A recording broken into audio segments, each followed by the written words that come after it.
This program includes dramatic reenactments of scenes which depict real events and contains material which is intended for George Bush. Welcome to the show.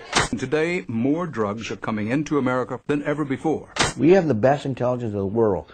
We could stop anything we want to stop. You still may know little about the CIA's involvement with drug lords. Happened in Vietnam.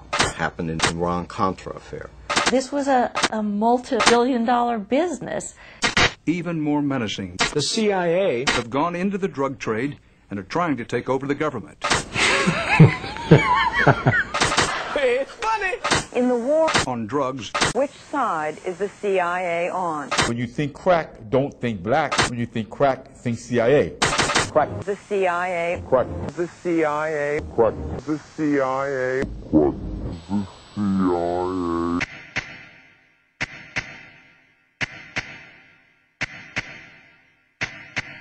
Christopher Simpson is an author and professor at American University, Washington, D.C.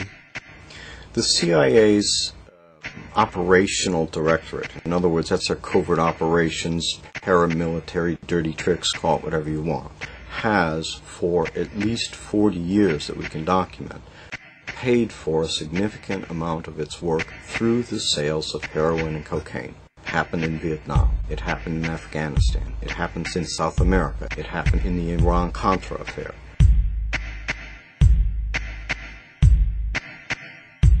In 1987, Oliver North was investigated for his role in a covert drugs for arms operation.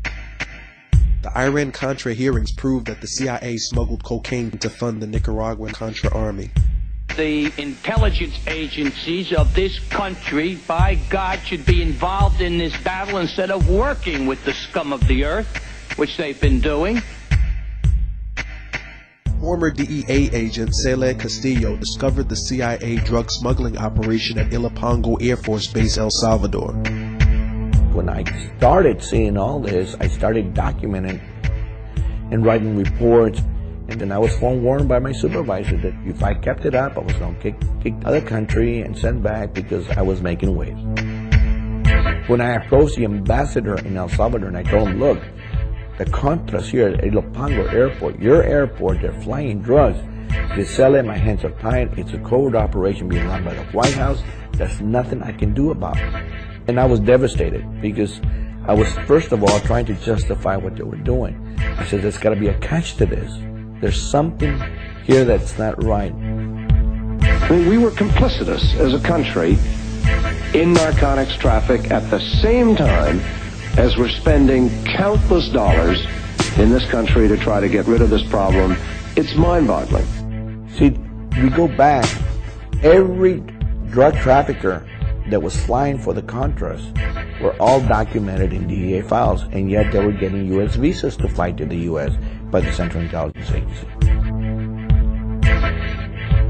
Many of the planes from Ilopango were landing at Mena Air Force Base in Arkansas.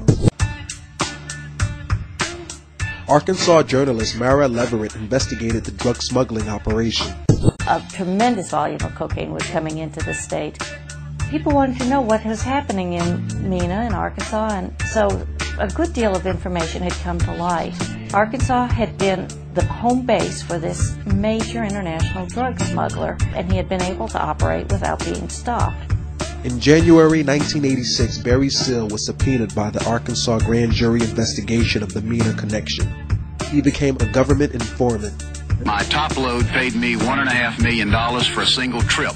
Because of the CIA connections and the federal involvement in that operation, no investigation of Barry Seal or anyone connected with him was ever going to be allowed to go anywhere, because if any part of that operation were brought to light, it might tumble the whole house of cards. Before he could testify about his role in the CIA drug operation, Barry Seal was gunned down in cold blood. Here's, by any definition, the biggest major drug kingpin we've ever run into, and nobody seems to know a thing about it, and nobody wants to raise it. I don't know if we've got the worst intelligence system in the world. I don't know if we've got the best and they knew it all and just overlooked it. But no matter how you look at it, something's wrong. Something is really wrong out there. Former cop Mike Rupert was forced out of the LAPD for investigating police ties to CIA drug trafficking. I am a former LAPD narcotics detective. I worked South Central, and I saw the hands-on working relationship, the interface between local police departments and the CIA. What we saw was a deliberate effort by the agency to make sure that large quantities of the cocaine, the high-quality cocaine, got into the inner cities, like Los Angeles. After a report in the San Jose Mercury News, CIA Director John Deutsch was forced to confront allegations of drug dealing. I had confronted CIA Director John Deutsch at Locke High School. He had come to Los Angeles to talk about allegations of CIA dealing drugs. Deutsch knew exactly what was going on. What he didn't realize was the fact that that many people were going to show up. Sir, the man in the leather jacket.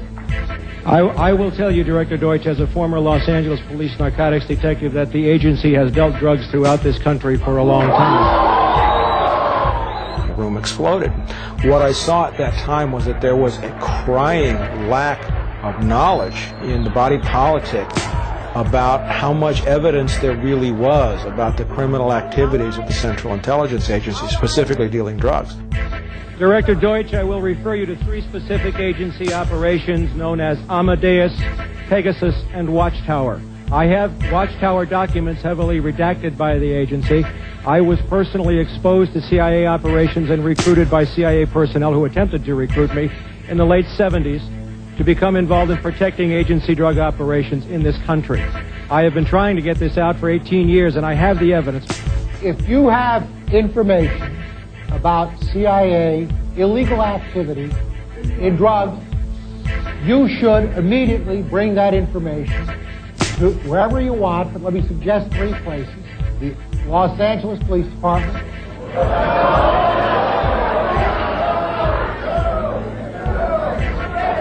it is your choice, the Los Angeles Police Department, the Inspector General, or office of one of your Congress persons from this. 18 years ago, sir, and I got shot at for it. What was the big deal? He came up here, he sat there, and he lied to the American people. Let me say something else. If this information turns up wrongdoing, we will bring the people to justice and make them accountable. He came, he went, and nothing ever happened.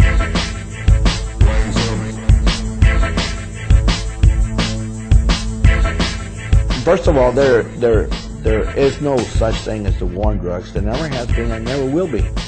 There are currently, right now, in the United States, 60,000 active open cases of police corruption, and that's due to drug money.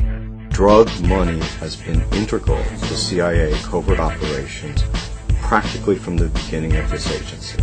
These are very serious allegations that are being leveled, and they go to the heart of our nation. And if all of the people who have spoken today, telling their own piece of what they have been able to assemble, are wrong, somebody needs to shut us up.